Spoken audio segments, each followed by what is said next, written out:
bringing you a steady stream of thought-provoking ideas and cutting-edge innovation. You're listening to Society and the State, Life, Liberty, and Your Pursuit of Happiness. Now, your hosts, Connor Boyack and Brian Hyde. And welcome to the podcast. Connor Boyack is here with yours truly, Brian Hyde. Our guest today is Kerry McDonald, and I first became acquainted with Kerry because I am a regular reader and subscriber to fee.org. They always have a lot of wonderful articles published and updated on a regular basis. And Kerry is one who writes a lot about education, but maybe not in a sense that a lot of people are familiar with. Kerry, I'm going to ask you to fill in a little bit of your background, and then I'd like to pick your brain. Connor and I would like to talk to you about unschooling and some of the educational alternatives that people may be overlooking. Great. Well, Brian and Connor, thanks so much for having me. I first became interested in alternative education when I was in college as an undergrad, and I was an economics major but an education minor. And I had an opportunity for an education senior seminar to research a topic in the alternative education world. And I first heard about this idea of homeschooling, which had been such a foreign concept to me at the time. I went to, K-12 public schools and never knew a homeschooler. This was in the late 90s. Homeschooling had just become legally recognized in all 50 states in 1993. So it was relatively new on the landscape, hadn't quite reached the mainstream the way it has now. And I had an opportunity to visit a family member of a classmate of mine who was homeschooling. And I remember walking into this family's kitchen, and their 8-year-old daughter was playing her violin, and it seemed just such a warm and welcoming space that was in sharp contrast to that same semester when I was doing a student teaching practicum in a local second grade public elementary school classroom, which was quite different than the environment that I saw in the homeschooling family.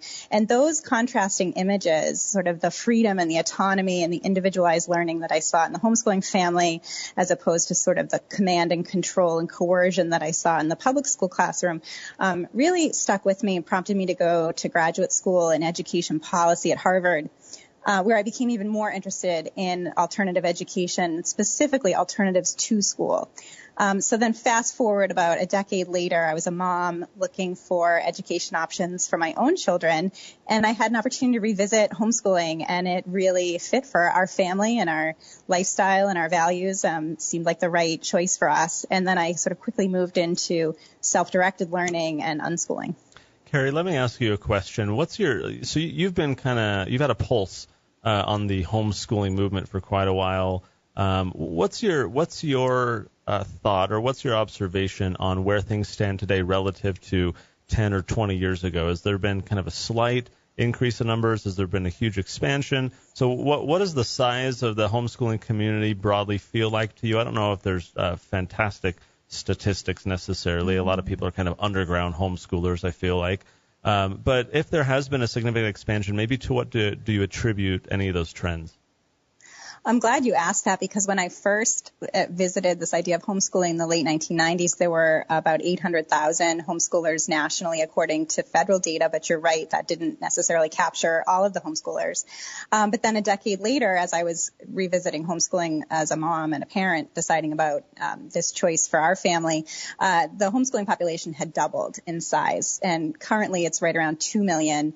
The Department of Education has it just under 2 million. Other homeschooling research organizations have it over 2 million, putting it more on par with current public charter school enrollments in the country. So it's somewhere around 2 million, I think it's safe to say. But with that expansion in population over the last, say, 20 years, has also become homeschooling itself has become a lot more demographically diverse, geographically diverse, ideologically diverse.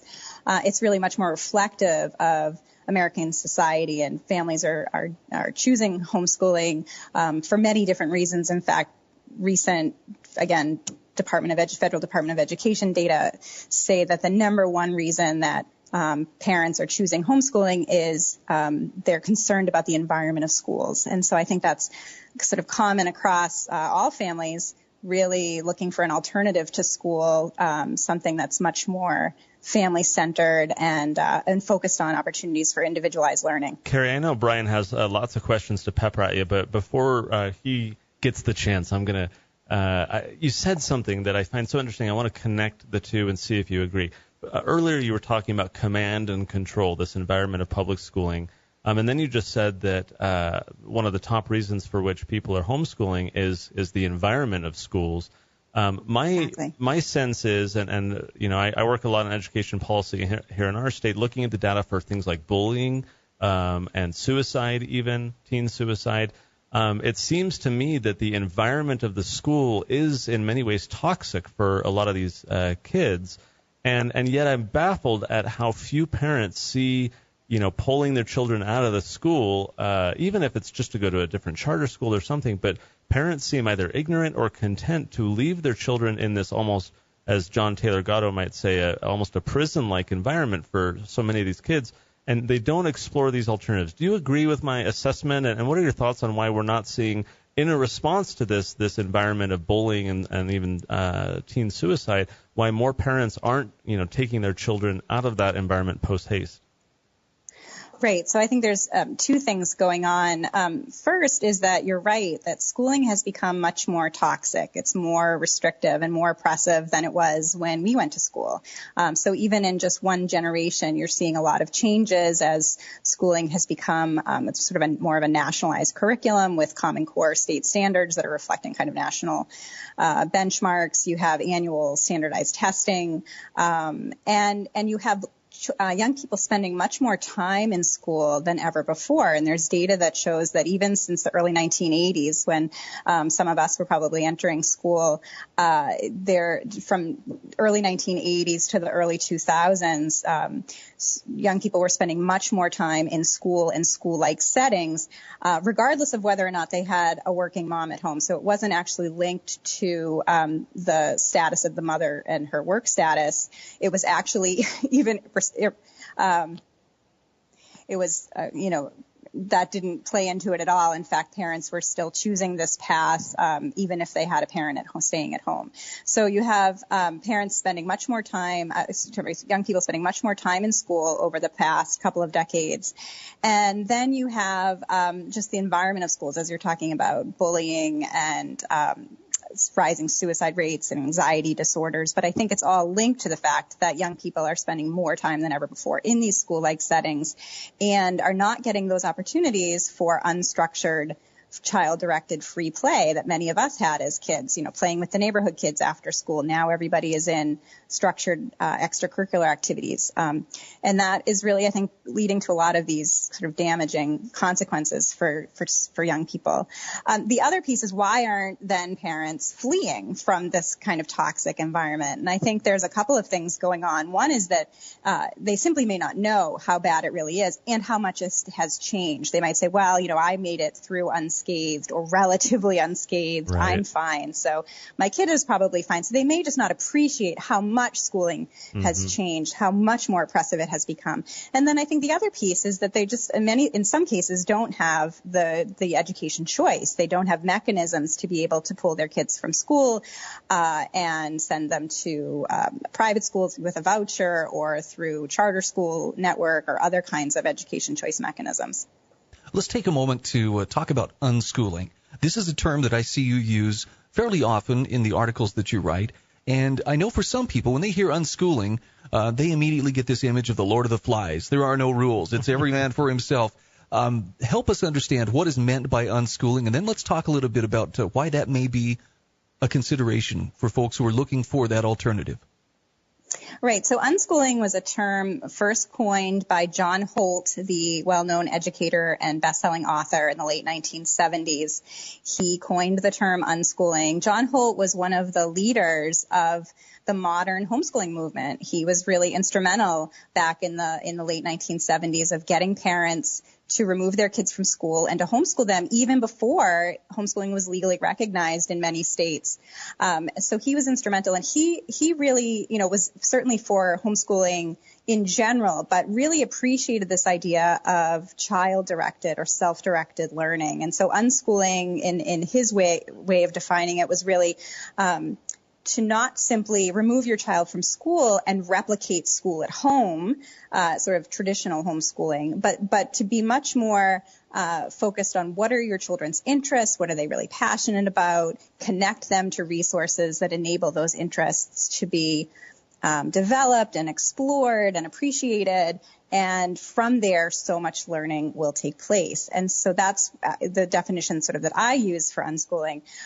There's also a professor at Cleveland State University, Carl Wheatley, who defines unschooling. He's a researcher on unschooling. He defines unschooling as families who use little or no formal curriculum, but follow their children's interests and connect them to resources and sort of build these learning experiences through everyday living and the people, places, and things around us.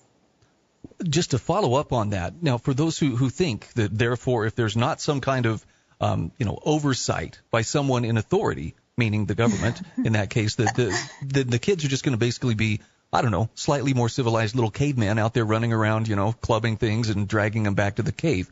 Talk to us about how responsibility is a crucial part of that unschooling process. Right. Well, one of the things I often say is with freedom comes responsibility. I'm certainly not the first to say this. Nelson Mandela famously said it as well, as did Eleanor Roosevelt and others. And F.A.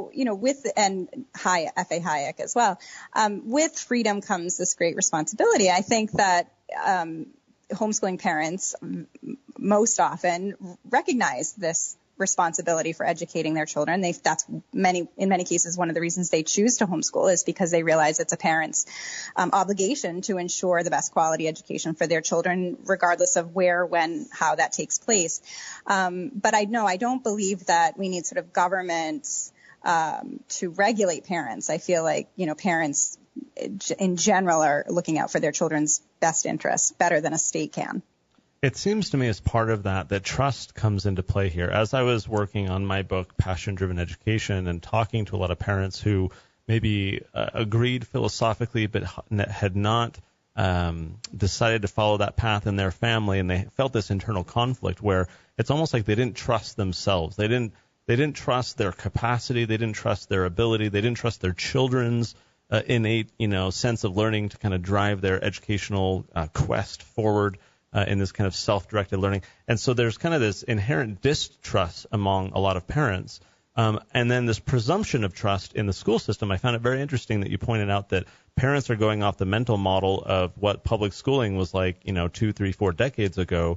And as you point out, things have substantially changed in so many ways. And so the trust is kind of carried over from their earlier days where they have these like nostalgic, memories of school and how fun it was for them. And so this presumption of trust carries them into today where they inherently trust these institutions. They distrust themselves. Why do you think that imbalance exists to the extent that you agree with what I've just offered up?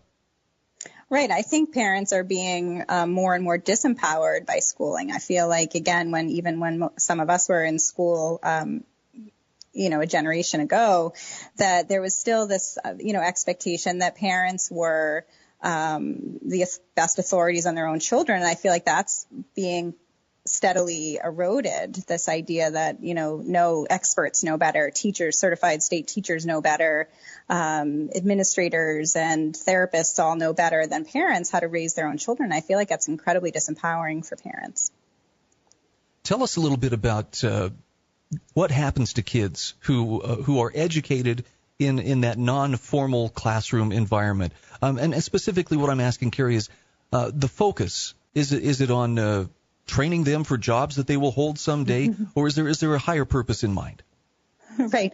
Well, I don't think families necessarily choose homeschooling or specifically unschooling, which of course is just one approach of homeschooling, necessarily because they're, in a kind of a job preparation mode for their children. I think that they are doing it because they believe it's the sort of best quality education, as well as, an opportunity for their children to be, really fulfilled and enjoying of learning.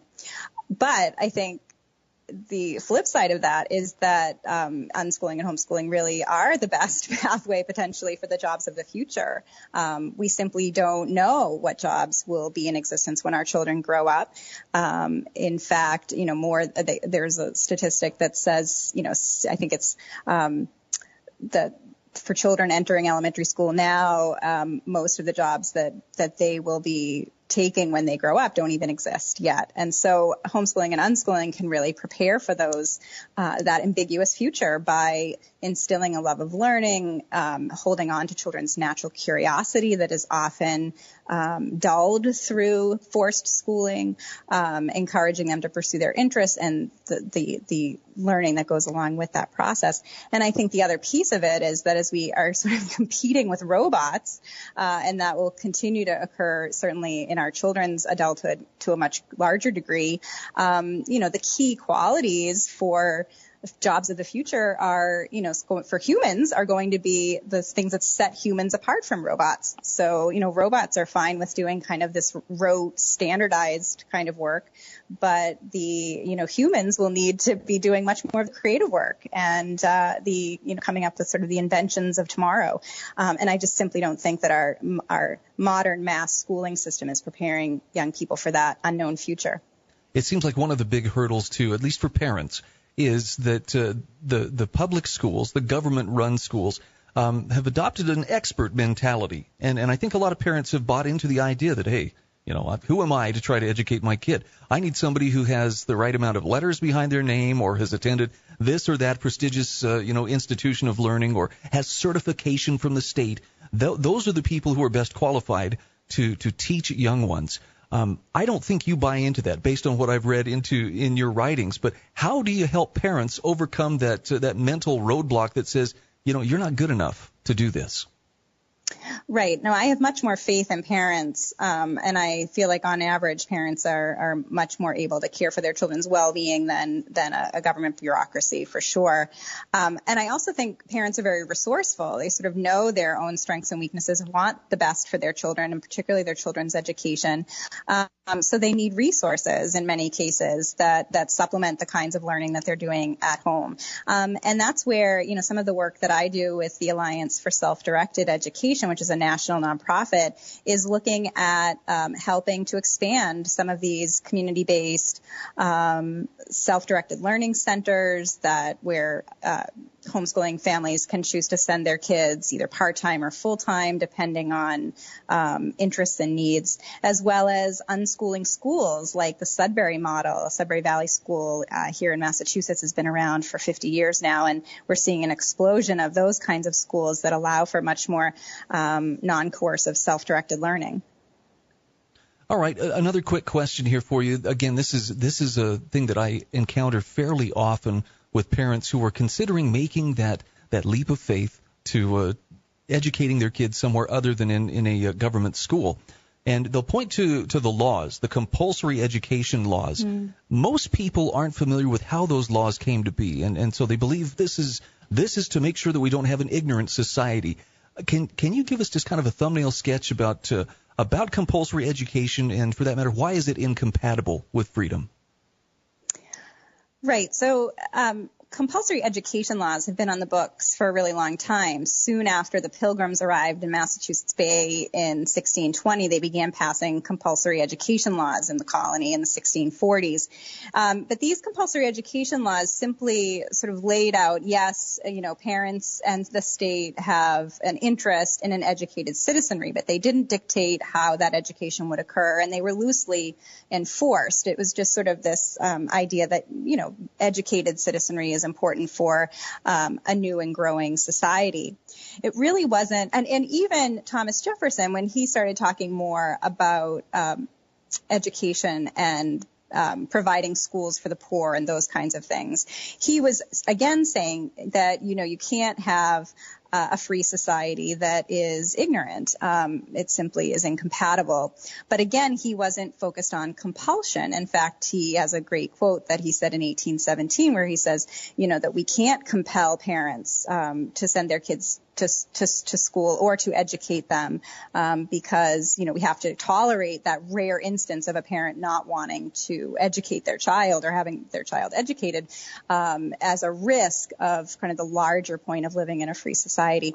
It wasn't until 1852 that all changed and that compulsory education became narrowed into these sort of four walls of the public school classroom, and Massachusetts passing the first compulsory schooling law in 1852 requiring attendance at public schools. And since then, of course, public schooling has just grown, expanded. In 1852, young people were only required to attend school 12 weeks of the year, 6 of which needed to be consecutive, and it was only for 8 to 14-year-olds. Of course, that seems laughable now as we look at how consuming schooling has become in our society and for our children's lives. Kerry, final question for you. I know you've got this website, Whole Family Learning. I love how even just the very name, that so often education is perceived to be this top-down, I'm going to cram my child's head full of information or defer to, the school administration to do it on my behalf. But you're presenting education, it seems to me, from a much more holistic approach where it's parents and children working together. Is that an okay characterization? And talk to us very briefly about what you're trying to do there. Right. I have a lot of faith in families and in parents for choosing the best education approach for their children. I feel like parents often don't give themselves enough credit, and certainly not enough credit in society for the work that they do in raising their children. And so I try to, spotlight the ways in which parents, and with the support of their communities, can be the ones kind of helping to direct their children's education and then empowering their children to follow their own interests and passions and exploring their communities. And so I really feel like maybe stemming the tide, I guess, away from institutionalized learning into much more family-centered, community-based learning. As we're in summer right now, I find humorous one of your recent articles where you talk about how for unschooling there is no quote-unquote last day. In fact, you say that for unschoolers, learning is woven into the continuous, year-round, natural process of living. That is something to which I think we should all aspire. I think it's a great model to pursue. Kerry, we're going to link to several of your articles, this website, and some of the resources for our listeners on today's show notes page, which is societyandthestate.com/98. Guys, for all of you who are parents, this is such an important topic, whether or not you have the capacity and the circumstances that allow you to do this as kind of a full-time approach. Understanding the philosophy, the history of compulsory education, and so many of these things will make you a better parent regardless of the schooling institution that you're using and the methodologies. Kerry McDonald, again, we're going to link to everything on societyandthestate.com/98 so our listeners can learn more about you, follow your work. Thank you very much for joining us today. Thanks so much for having me. Thanks for listening to Society and the State. For show notes, archives, and more great content, visit societyandthestate.com.